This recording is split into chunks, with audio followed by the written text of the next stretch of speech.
সংখ্যা যদি শুরু হয় 3 থেকে তাহলে তার 1-2 থাকাও স্বাভাবিক। হ্যাঁ, নোকিয়া সেটাই কিন্তু করে দেখিয়েছে। নোকিয়া 3 ফার্স্ট টাইম ইন্ডিয়াতে লঞ্চ করেছিল HMD গ্লোবালের পক্ষ থেকে, তারপরে নোকিয়া 5, নোকিয়া 6, নোকিয়া 8, এরপরে বাকি থাকলে যে সংখ্যাগুলো সেগুলো নিশ্চয়ই আসবে 1 থেকে 10-এর মধ্যে। তো কিছুদিন আগে আমি একটা ভিডিও বানিয়েছিলাম যেখানে দেখিয়েছিলাম যে অ্যান্ড্রয়েড অরিও গো বলে একটা লাইট ভার্সনের অপারেটিং সিস্টেম অ্যান্ড্রয়েড কিন্তু লঞ্চ করেছে। পুরোপুরি কোনো ডিভাইসে এখনও লঞ্চ হয়নি, তবুও তার জন্য যে স্পেসিফিক লাইট ভার্সন অ্যাপ্লিকেশন, যেরকম ফেসবুক লাইট হয়, মেসেঞ্জার লাইট হয়, সেরকম একটা লাইট অপারেটিং সিস্টেম, যেখানে আমরা দেখছিলাম যে অলরেডি প্লে স্টোরে গেলে তোমরাও পাবে যে ফাইল গো, ম্যাপ গো, ইউটিউব গো, একটা লাইট অ্যাপ্লিকেশান যেগুলো লাইট ভার্সন, টেকনিক্যাল স্পেসিফিকেশান যেগুলো কম, মানে ধরো 1 জিবির কম র্যাম, বা ধরো যে প্রসেসর স্পিডটা আছে বা SoC স্পিডটা আছে অনেক লো, রম যেটা আছে খুবই কম, মানে 8 জিবি হয়তো রম আছে, তাদের জন্য স্মুথলি চালানোর জন্য। তো অ্যান্ড্রয়েড গো নিয়ে আগে একটা ভিডিও বানিয়েছিলাম, তোমরা পারলে দেখে নিতে পারো অ্যান্ড্রয়েড অরিও গো কি, আমি তার মধ্যে যাচ্ছি না আজকে আমি কথা বলছি যে অ্যাপেল, আরে অ্যাপেল কেন বলছি আমি, এনিওয়ে অ্যাপেল তো ওই জন্য, এনিওয়ে নোকিয়া 1। তো নোকিয়া 1 ফোনটা কিন্তু খুব তাড়াতাড়ি লঞ্চ হতে পারে।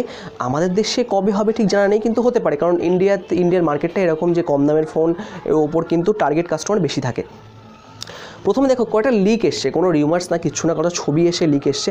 সেখানে দেখা যাচ্ছে যে একটা ফোন যার নাম নোকিয়া 1, এবং প্রথমত নোকিয়ার বিল্ড কোয়ালিটি খুব ভালো হয়, তুমি যে ফোনই কেনো না কেন, নোকিয়া 2 কেনো, নোকিয়া 3 কেনো, Nokia 6, Nokia 8, any model 6000 series ভ্যালুয়াম থাকে হায়ার এন্ড ফোনগুলোর জন্য, আর যেগুলো একটু কম দামে সেখানে বেশ ভালো বিল্ড কোয়ালিটি থাকে। যাই হোক, তো অ্যান্ড্রয়েড অরিও গোয়ের সঙ্গে এটা আসবে, একটা লাইট ভার্সন অপারেটিং সিস্টেমের মাধ্যমে আসবে, যেখানে তুমি ফ্ললেস এক্সপিরিয়েন্স পাবে অ্যান্ড্রয়েডের, এবং একটু লাইট ভার্সন, যা তোমাকে যেমন ওর জন্য আলাদা প্লে স্টোর থাকবে, যেমন ধরো প্লে স্টোরে, মানে প্লে স্টোরের নাম কী হবে জানি না, গো প্লে স্টোর হতে পারে বা প্লে স্টোর গো হতে পারে, যেখানে ফাইল গো এই ধরনের ছোটো ছোটো অ্যাপ্লিকেশন ইউজ করতে পারো, যেগুলো খুব স্মুথলি রান করবে।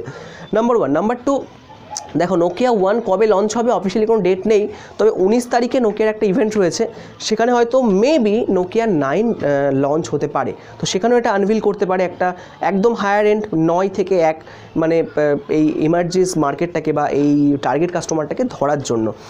নোকিয়া 1 তাহলে অ্যান্ড্রয়েড মানে অরিও দিয়ে আসবে। নাম্বার 1, বিল্ড কোয়ালিটি ভালো হবে। ক্যামেরা দেখো কী হবে কিছু বলা যাচ্ছে না, হতে পারে ক্যামেরা একই রকম নোকিয়া 2 এর মতো দেখতে পারি, কিন্তু কারণ নোকিয়া 2 এর দাম অ্যারাউন্ড 7500 মতো, আর নোকিয়া 1 এর দাম অ্যারাউন্ড হবে 6 থেকে 6500 টাকার মধ্যে।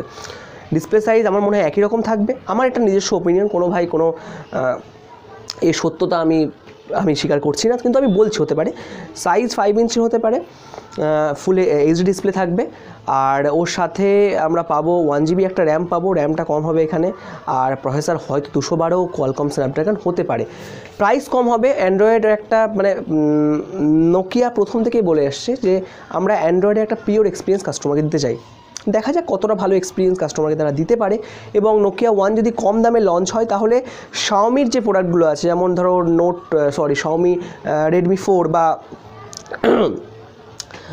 MI 5A এই ধরনের মডেলগুলোর সঙ্গে একটু কম্পিটিশানে আসতে পারবে, কারণ অন্যান্য যে কোম্পানিগুলো দেখো, তোমার রেডমি 5 এর সঙ্গে কিন্তু অন্য কোনো কোম্পানি নেই ওই 5,000 টাকা দামের মধ্যে এত বেশি কনফিগারেশন দেওয়া কোনো ফোন বা কোনো ব্র্যান্ডেড কোম্পানি নিয়ে ওর সঙ্গে কম্পিট করার জন্য। স্যামসাং তো অনেক দূরে রয়েছে J2 সিরিজ নিয়ে।